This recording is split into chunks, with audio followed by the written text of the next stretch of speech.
ნახოთ სიგნიფიკაცია რა ხდება ახლა თქვენ შორის. შემოძვირფასებო ვარ ქალაქ გარეთ. თუ ცოტა ხმაური შემოგესმათ, ან ცოტა არასტანდარტული ფორმატით იგრძენით რომ მიმდინარეობს გაშლა, იმიტომ რომ არ ვარ ჩემს სამუშაო ადგილას. რა ხდება ახლა თქვენ შორის?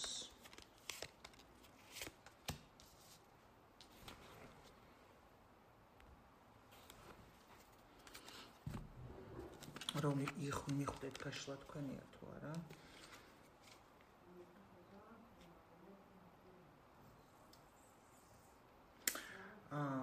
თქვენ შორის არის დიდხნიანი პაუზა, მაგრამ მიყურებს აქ ქალი, რომელიც არის დიდი ცხოვრება გამოვლილი ქალბატონი, რომელსაც ძალიან ბევრი გულისტკენა აქვს გამოვლილი და აქედან გამომდინარე იყო ამ ქალის ცხოვრებაში ისეთი პერიოდები, როდესაც მხოლოდ გულით ფიქრობდა. მაგრამ დღეს უკვე ფიქრობს ცივი გონებით. თუმცა ის წარსულში მიღებული ტკივილი, სიყვარულისგან მიღებული ტკივილი, სიყვარულის თემაში, ის ცეცხლი, ის ტურბულენტობა, ის რაღაცა საშინელი, თითქოს ცეცხლი რომ მოგედება გულზე და რო გწვავს, ის კი ჩაქვრა.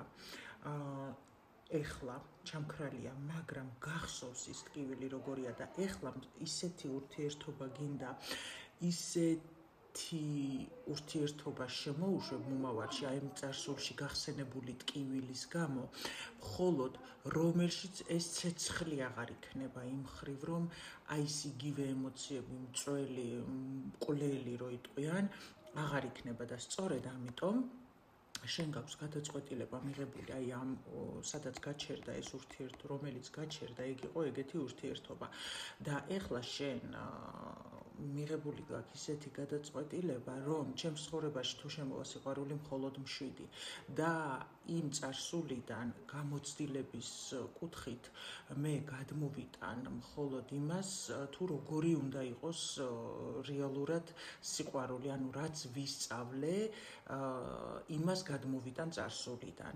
დანარჩენად იგივეს აღარ გავიმეორებ, იგივენაირი ფორმატით აღარ მოხდება შემოსვლა და ამას ძალიან გონივრულად აკეთებ. ანუ საკმაოდ გააცნობიერა, გაანალიზა ამ ქალმა, აი დიდი გაკვეთილი გაიარა იმ ურთიერთობაში და ამ პაუზურ სიტუაციაშიც, გამიგე? მაგრამ ეხლა შენ ცხოვრებაში ასეთ პოზიციაზე ხარ მყარად, მაგრამ არ იცი საერთოდ შემოვა სიყვარული, არ შემოვა, თუმცა აი ოცნებობ, რომ ხანდახან ფიქრობ, რომ შეიძლება ილუზიაა, რომ აი მე როგორი ურთიერთობაც მინდა, ისეთი ურთიერთობა შემოვიდეს ჩემს ცხოვრებაში სერიოზული კუთხით, მაგრამ ხანდახან შენს თავში ფიქრობ, რომ ეს ყველაფერი ილუზია ხო არ არის, მე როგორი სიყვარულიც მინდა, მაგრამ მიუხედავად ამისა, მაინც ამ გადაწყვეტილებაზე ხარ. რომ ან იქნება ესეთი, ან არ დაუშვებ უბრალოდ სხვანაირი შემოსვლას კიდევ. კი, იმიტომ რომ შენ დაგეშალა, შეიძლება ოჯახიც დაგენგრა, შენ შემოძვირფასო და როგორი რაღაცა, იცი, საკმაოდ ბევრი აკეთე მიწერ ცხოვრებაში, რომ ეს შეგენარჩუნებინეს ძვირფასე, მაგრამ აქ შეიძლება რაღაცა ოჯახიც დაკარგა ადამიანმა. ამიტომ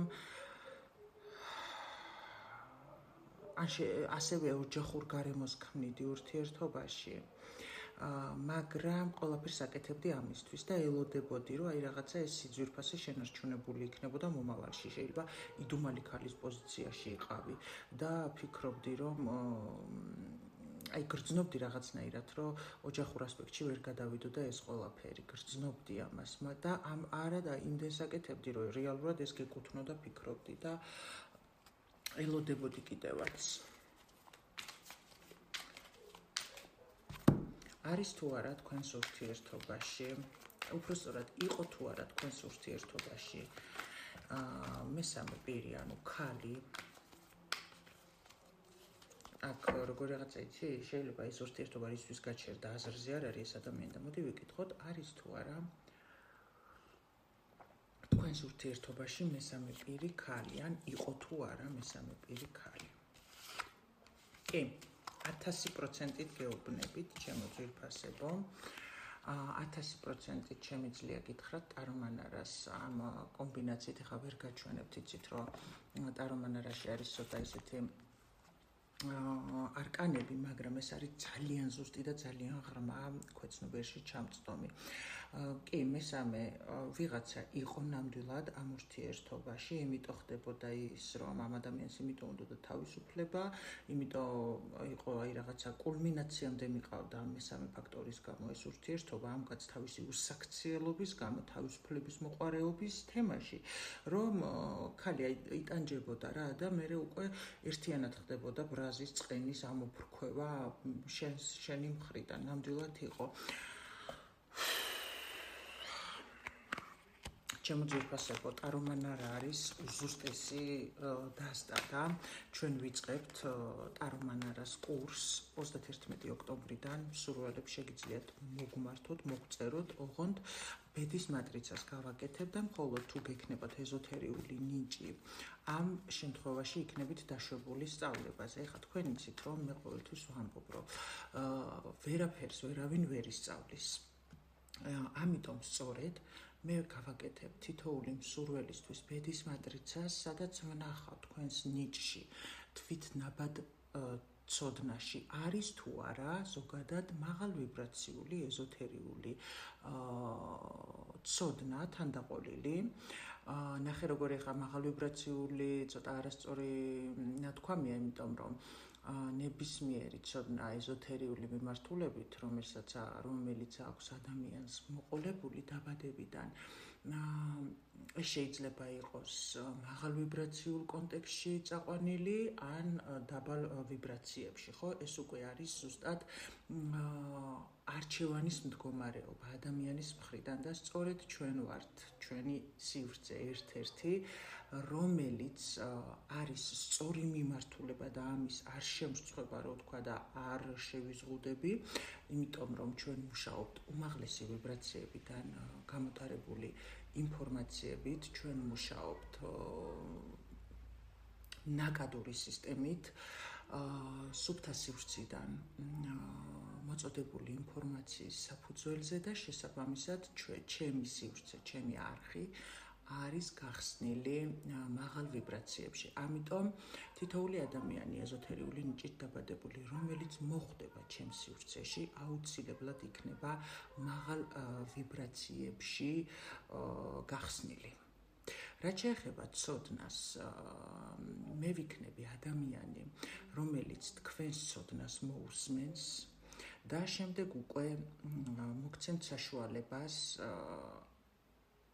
აიღოთ მიმართულება, გაგაცნობთ იმ მიმართულებებს, რომელიც არის მაღალვიბრაციული და რა თქმა უნდა უკვე თქვენ გააკეთებთ არჩევანს, გინდა თუ არა მაღალ ვიბრაციებში მუშაობა და რა თქმა უნდა ნებისმიერი ადამიანი მიწიერ ცხოვრებაში დარწმუნებული ვარ, რომ არავის არ უნდა აქ რაღაცა შავი ბნელი მაგობა და ჯადოქრობა და ტარო არ არის ინსტრუმენტი, რომელიც გამოიყენება ჯადოქრობისთვის, ტარო არის ინსტრუმენტი, რომელიც შექმნილია ადამიანების დასახმარებლად სულიერი ევოლუციის გზით და შესაბამისად მე მივცემ თითოეულ სულ საშუალებას, რომელიც არის ეზოთერიული ნიჭით დაჯილდოვებული, გაიხსნას ზუსტად აი ამ მიმართულებაში, რითიც შეძლებთ პირველ რიგში დაეხმაროთ თქვენ სულს და შემდეგ უკვე რისთვისაც მოვიდა თქვენი სული, დაეხმარონ ადამიანებს, როდესაც თქვენ იქნებით თქვენი ცოდნით გახსნილ სისტემაში. მე გემშვიდობებით,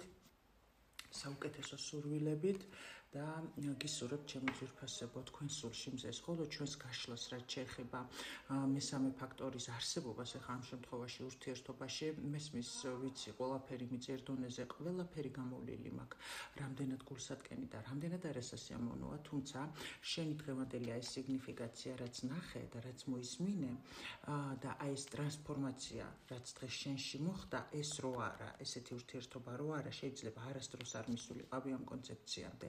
ამიტომ შენთვის ეს იყო საჭირო. ის თუ რა იყო, ვინ იყო, რისთვის იყო, ყველაფერი ხდება მიზეზ შედეგობრიობისთვის. ამიტომ ამ შემთხვევაში ეს იყო შენთვის უკეთესი იმ მხრივ, რომ შენ აი მდგომარეობა, რაც გქონდა ურთიერთობაში, მოგიყვანა აი აქამდე, აი ამ ცნობიერებამდე და აი ამ გაზრდამდე, როგორიც დღეს ხარ.